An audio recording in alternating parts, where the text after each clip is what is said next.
ኢየሱስ ነው እውነት ሕይወት መንገድ ኢየሱስ ነው። የሰማነውን ነገር ማን አምኗል? የእግዚአብሔር እስክን ለማን ተገልጧል? በፊቱ እንደ ቡቃያ ከደረቅ መሬት እንደ ስር አድጓል። መልክና ውበት የለውም፣ ባየነው ጊዜ እንወደው ዘንድ ደምግባት የለውም። የተናቀ ከሰውም የተጠላ የሕማም ሰው ደዌን የሚያውቅ ነው።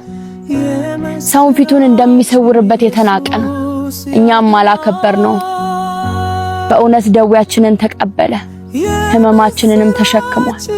እኛ ግን እንደተመታ በእግዚአብሔር እንደተቀሰፈ እንደተቸገረም ቆጠርነው። እርሱ ግን ስለ መተላለፋችን ቆሰለ፣ ስለ በደላችንም ደቀቀ። የደህንነታችን ተግሳጽ በእርሱ ላይ ነበር፣ በእርሱ ቁስል እኛ ተፈወስን። እኛ ሁላችን እንደ በጎች ተቅበዝብዘን ጠፋን፣ ከእኛ አንዳንዶች ወደ ገዛ መንገዳቸው አዘነበሉ። እግዚአብሔር የሁላችንንም በደል በእርሱ ላይ አኖረ። ተጨነቀ፣ ተሰቃየ፣ አፉንም አልከፈተም። ለመታረድ እንደሚነዳ ጠቦት በሸላቾቹ ፊት ዝም እንደሚል በግ አፉን አልከፈተም። በማስጨነቅና በፍርድ ተወሰደ። ስለ ሕዝቤ ኃጢአት ተመትቶ ከሕያዋን ምድር እንደተወገደ ከትውልዱ ማን አስተዋለ? መቃብሩን ከክፉዎች ጋር አደረጉ፣ ከባለጠጎችም ጋር በሞቱ።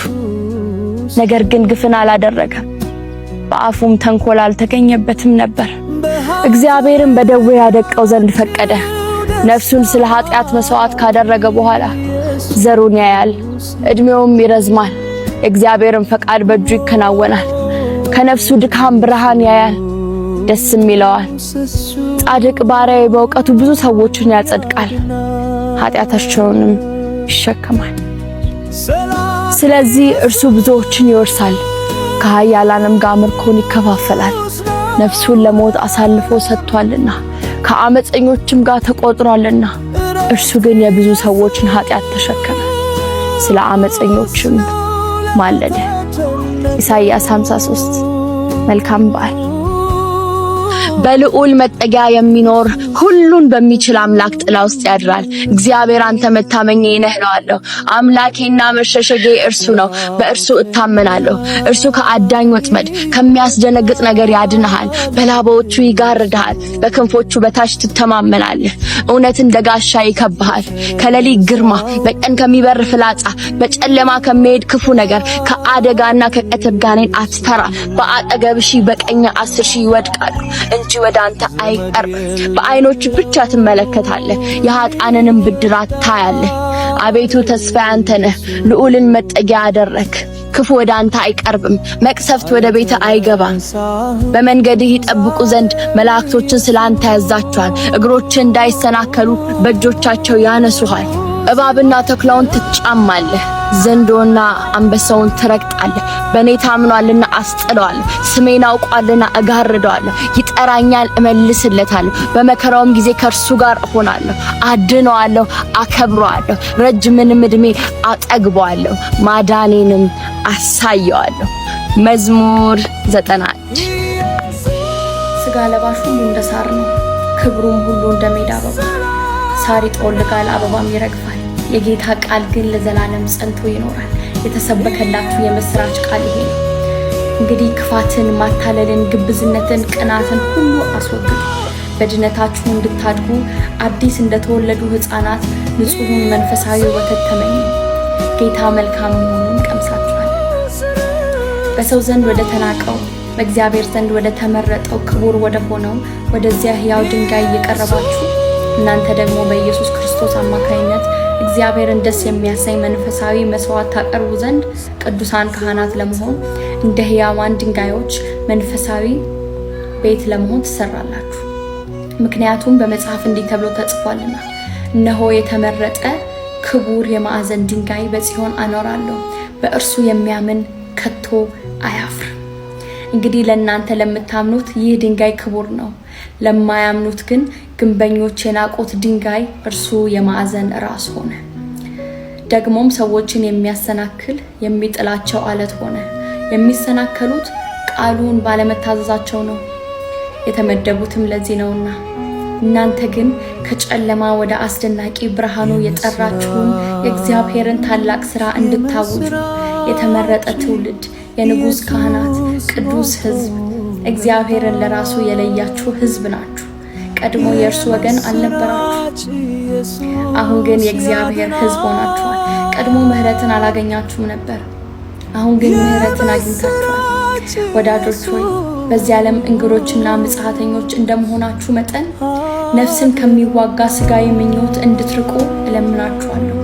ምንም እንኳን ክፉ እንደምትሰሩ አድርገው ቢያሟችሁ ለፍርድ በሚመጣ ጊዜ መልካሙን ሥራችሁን አይተው እግዚአብሔርን እንዲያከብሩ በአሕዛብ መካከል በመልካም ሕይወት ኑሩ።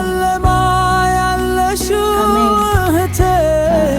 አንደኛ ጴጥሮስ ምዕራፍ 1 ነው ያነበብኩላችሁ።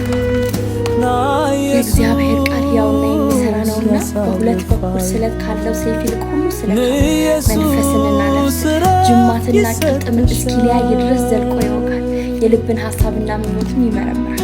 ከእግዚአብሔር ዓይን የተሰወረ ስለ ራሳችን መልስ መስጠት በሚገባን በእርሱ ፊት ሁሉም ነገር የተራቆተና የተገለጠ ነው።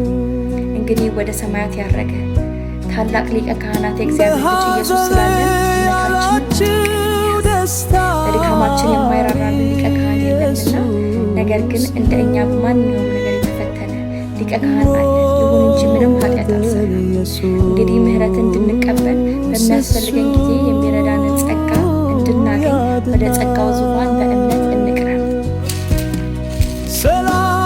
አገልግሎታቸው እንዳይቀጥሉ ሞት ስለከለከላቸው የቀድሞዎቹ ካህናት ቁጥራቸው ነበር። ኢየሱስ ግን ለዘላለም የሚኖር በመሆኑ ክህነቱ የማይሻር ነው። ስለዚህ ስለ እነርሱ እየማለደ ሁልጊዜ በሕይወት ስለሚኖር በእርሱ በኩል ወደ እግዚአብሔር የሚመጡትን ፈጽሞ ሊያድናቸው ይችላል። እንግዲህ ለእኛ የሚያስፈልገን ቅዱስ፣ ነቀፋ የሌለበት፣ ንጹሕ፣ ከኃጢአተኞች የተለየና ከሰማያት በላይ የከበረ እንደዚህ ያለ ሊቀ ካህን ነው። እርሱ እንደ ሌሎቹ ሊቀ ካህናት መጀመሪያ ስለ ራሱ ኃጢአት ከዚያም ስለ ሕዝቡ ኃጢአት በየቀኑ መስዋዕት ማቅረብ አያስፈልገውም። ራሱን በሰጠ ጊዜ ስለ ኃጢአታቸው ለአንዴና ለመጨረሻ ጊዜ መስዋዕት አቅርቧልና። ሕጉ ደካማ የሆኑትን ሰዎች ሊቃነ ካህናት አድርጎ ይሾማልና ከሕግ በኋላ የመጣው መሐላ ግን ለዘላለም ፍጹም የሆነውን ልጅ ሾሟል። ዕብራውያን ቁጥር ምዕራፍ 4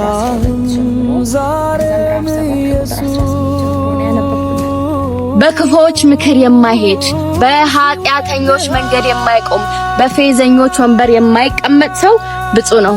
ነገር ግን ደስ የሚሰኘው በእግዚአብሔር ሕግ ነው፣ ሕጉንም ቀንና ሌሊት ያሰላስለዋል።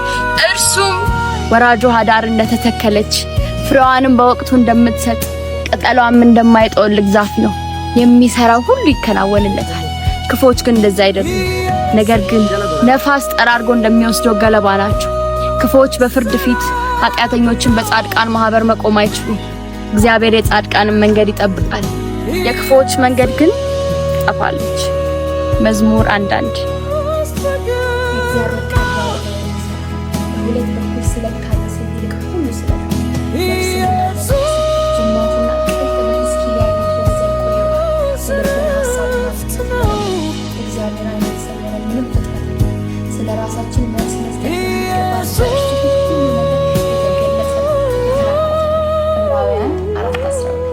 ዘፍጥረት 1 መስከረም 1 ብለን የጀመረውን የመጽሐፍ ቅዱስ ጥናት 6ኛ ወር ላይ ደርሰናል። ይህንንም በማስመልከት እግዚአብሔርን ለማመስገን እግዚአብሔርን ለማወደስ ፕሮግራም አዘጋጅተናል። የፊታችን እሁድ መጋቢት 8 ከ8 ሰዓት ጀምሮ ሕይወት ብርሃን ቤተክርስቲያን ሁላችንም ተገኝተን 6ኛ ወራችንን እናከብራለን። አንዳንድ መጽሐፍ ቅዱስ ይዘን በመምጣት መጽሐፍ ቅዱስ ለሌላቸው ወገኖቻችን እንሰጣለን። በትዕግስት እጅጉ በኒቆዲሞስ ክርስቲያን ሴንተር ነው የተዘጋጀው። ሁላችሁም ተጋብዛችኋል። እንዳትቀሩ። እግዚአብሔርን ለማመስገን እግዚአብሔርን ለማክበር ምክንያት እየፈለግን እናከብረዋለን። ተባረኩ።